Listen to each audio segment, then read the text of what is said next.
I have one of these for a long time, so I finally made one. What the hell is it, you might ask? Well, it's kind of a special clamp. I made it just with a piece of box steel, and let me take it all apart for you. Very simple to make. A piece of box steel, drilled through with a slice in it.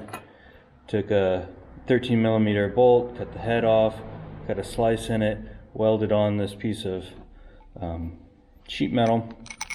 It goes in there with a nut and a washer, and this goes in here.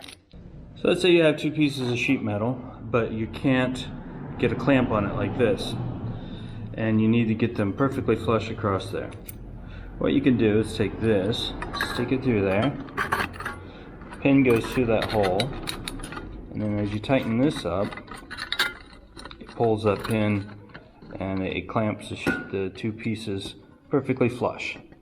And then you can spot weld on each side of it and get a nice flat joint without having to have a clamp on it.